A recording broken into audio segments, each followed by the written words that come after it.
Welcome back, y'all. My goodness, it's ugly with a UGLY out there. Market's going down. Microsoft, not so bad. Google, actually not so bad. So hopefully we get a bounce here today as you're watching this. But the market's just, it's bleeding and it's looking ugly. Some support levels were broken, like the QQQ, but we'll see how it goes. People go in there and BTFD, hopefully, and everything will be well, but definitely hurting personally. So let's dig in. What we're looking at is the last 5 days of trades as normal from the 20th of last week until Tuesday's close. So not a whole lot going on, but I do have one interesting trade that I put on today that I'll share with you. So what we closed out on Wednesday, which was 420 day. Yep. We closed out both of the Dutch Bros puts. It was a 35 put and a 40 put.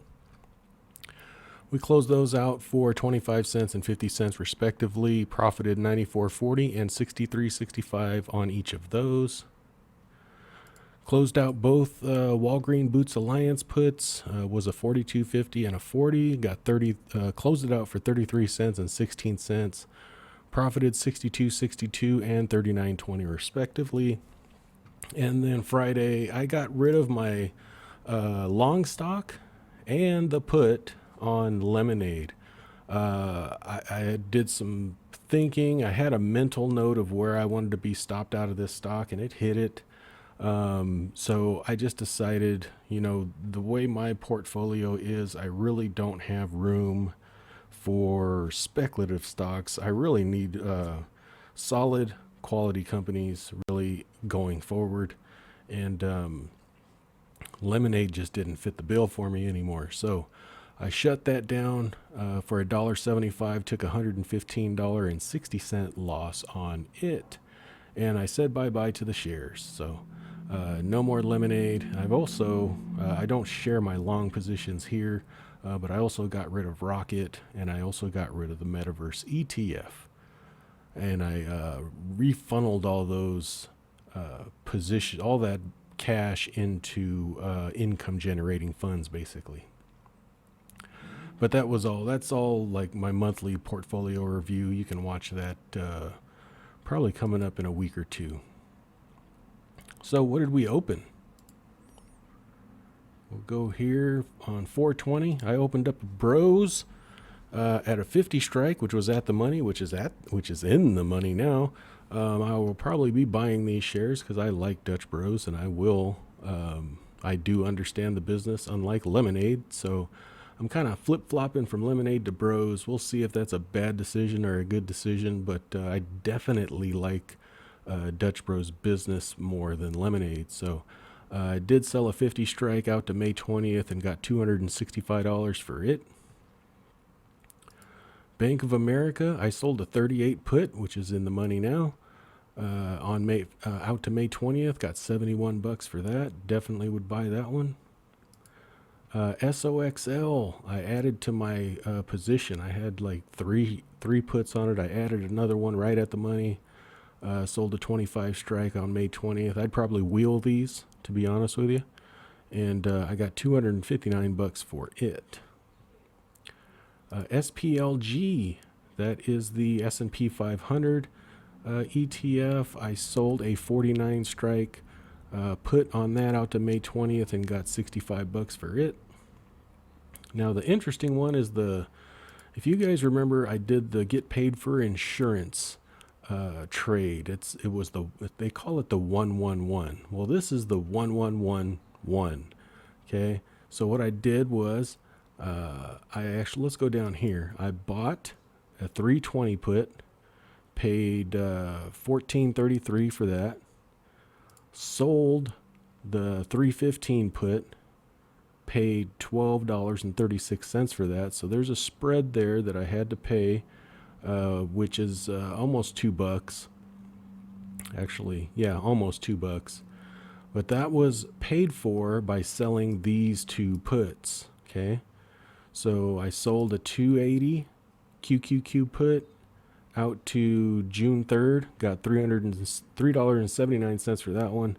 And I sold also the 260, same expiration, and I got $1.79 for that. So net, if we look at it right here, net, we got a credit of $3.61. And I'll show you the overview of how that profit and loss works out at expiration, whether the price of QQQ goes up or down. You make money you make more money if it goes down, and you make the credit if it goes up. And I'll explain that here in just a minute. So now let's take a look at premium cooking. So what we did, we closed out 5 positions. We opened 5. It was really like 8, but I count that QQQQQ 11111 trade as one position, basically. That's how I'm treating it. But if you wanted to be technical, it is about 8 positions. Profit realized $144.27. Like I said, this only includes my options trades. I don't include the long stocks. Like I mentioned, I sold out of Lemonade and Rocket. That you'll have to look at my monthly portfolio reviews for. These are just my options trades. So profit realized for the options, $144.27.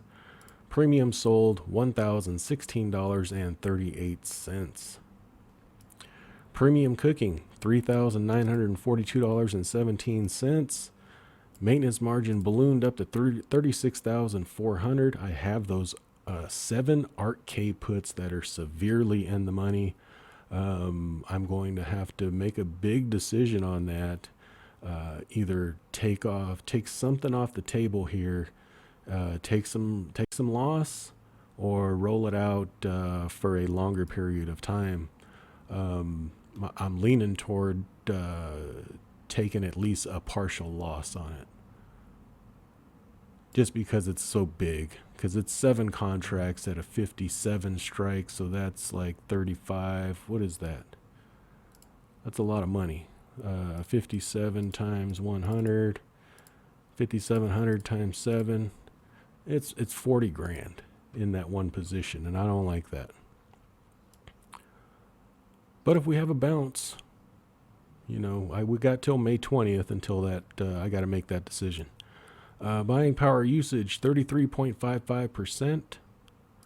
Cash balance, $72,598. I have been buying some long positions and some income funds, things of that nature. So my cash balance is really not moving too much. So basically, I took a lot of this premium sold and I bought stuff. Bought income producers. Deposit none, withdraw none, net lick all the way down to a year-to-date low of 108,500. Return on maintenance margin is just the profit realized on the puts divided by the maintenance margin of last week, is 0.46, and return on net lick 0.12, which is the same profit realized divided by the net lick of last week. So not a great week as far as net lick concerned. It is what it is. That's the way this game rolls sometimes. So how are we looking year to date?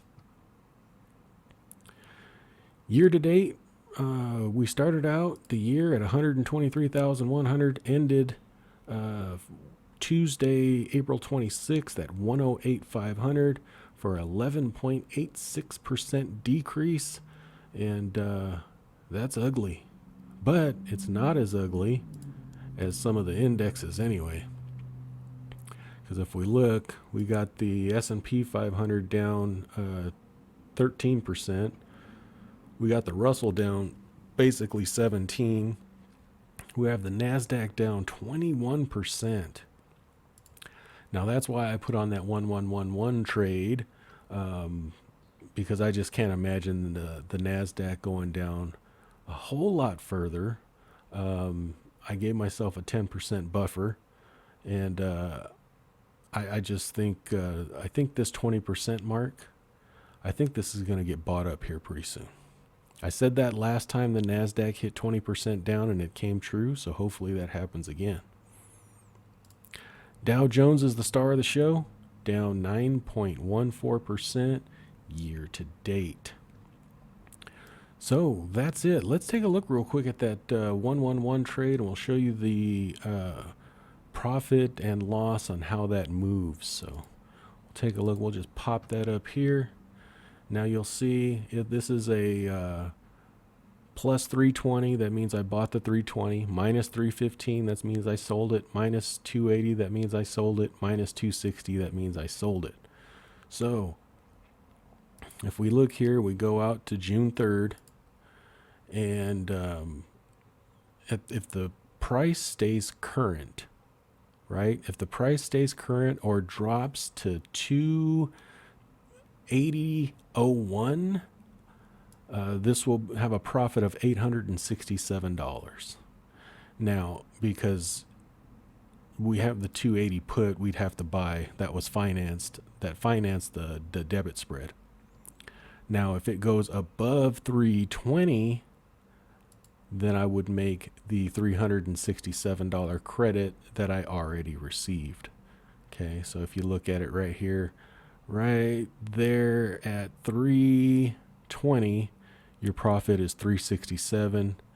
But if it were 315 or below, which is the 315 that we sold here, if it's at 315 or below on expiration, I'll make 867.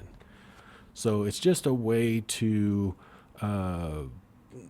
it's not capital efficient because you're giving up some of the profit. I mean, not some of the profit, but some of the upfront credit, because if you just sold the 280 and the 260, you'd get a lot more than 367. But this just gives you some cushion that if the Qs were to fall and you got the cushion all the way down to 280, you would make, over double what you collected in the upfront selling this combo, if that makes sense. So that's the 111. Usually it's just one put. You can get that, but you can add another put down lower to increase your credit received, and that's what I did. Because I just don't see, I don't see the Qs. 280 is in the realm of possibility, but 260, I don't think so. So anyway, that's all I got for you guys today. Hope you guys had a better week than me, and I hope you have a better upcoming week as well. And hope you guys enjoyed. We'll talk to you later. Thanks. Bye-bye.